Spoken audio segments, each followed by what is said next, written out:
day in my life as an education student who loves to learn, live, and inspire. Shikaina at dadalhin ko kayo sa aking journey. It's a great day to live and what a privilege to be alive. This is the part 3 of our Bicol trip, Bisaya edition. Pagkatapos nga ni naman mag-zipline, hay diri naman kami sa Kagsawa Ruins naggadto. Nang mga time na imni kadamoy tawo kay Saturday nga ni siya nga adlaw, kaya naman hay puno gid.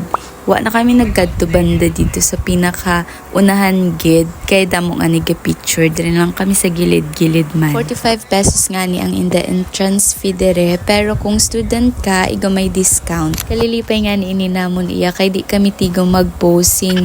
Buti na lang igo kami kaibahan nga manughambay kung ano abi amon ubrahon, mag-jump daw kami kaya imo man ang ging ubra namon. Basta katibay-tibay gid talaga iya. Worth it ang pagbuoy namon kay Ate Ella as our videographer / photographer pa. Bulol-bulol talaga ako iya guys, pagpasensya nindo kay alauna na ini ng aga-aga tapos gabi og gihapon ako. Tapos namon sa Kagsawa Ruins guys, hay nag-agi naman kami dire sa bakyanan ng mga pasalubong. Damo-damo gid talaga iya ng mga nuts as a fan ng sweets tapos ng mga mani.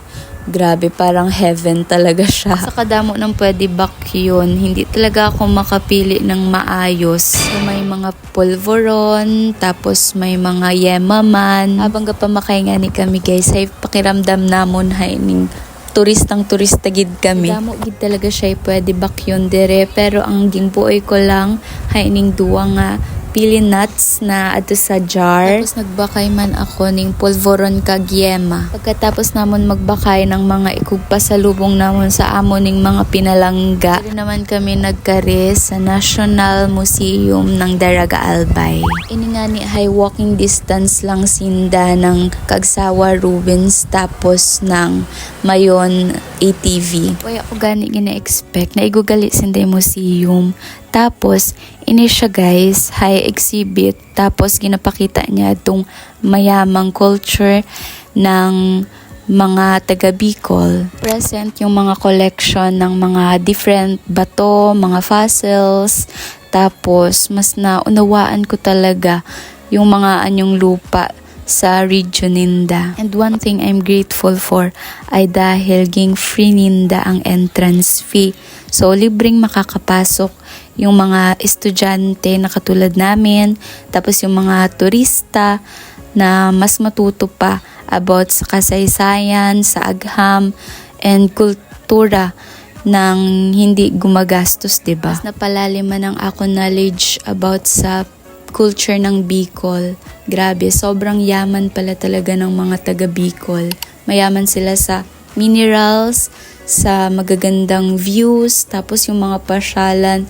Grabe, must visit talaga guys. Siguro umabot din kami mga 30 minutes or 40 minutes kakatingin at kakabasa ng mga info here. Tabi nga lang ng National Museum nila yung Butterfly Garden na talaga namang hindi namin pinalagpas. First time nga ni namon nga tatlo na makakita ng kadamo-damo nga butterfly na nasa iisang place lang. Sobrang grateful nga ni ako kasi si Kuya ginglet kami na magpalaya ng mga butterfly na kakapisa lang. Doon ko din mismo naranasan personally yung unti-unting pagguwa sa kukon.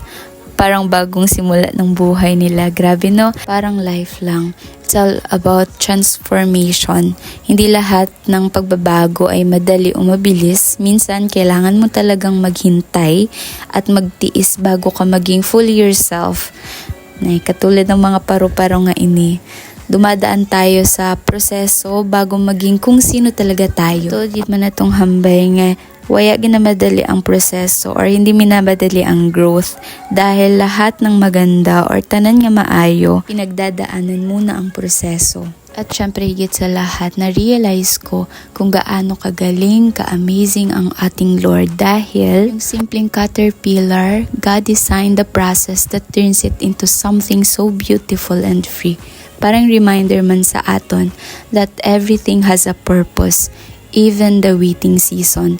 Kung kaya niya gumawa ng ganitong transformation sa butterflies, mas kaya niya i-transform yung buhay natin in His perfect time. Sobrang solid ng experience dito guys. Worth it at babalikan talaga. Pasensyahan na nindo ang akon vlog nga ini. Kay bisan gusto ko gid talaga nga pure Bisaya. Hindi ko gid talaga maiwasan man nga magtagalog. Hoping man nga may naintindihan ka mo. Dito ko muna i-end ang ating part 3 ng ating Bicol vlog. Thank you so much for spending a day in my life with me. Keep learning and keep growing. Bye!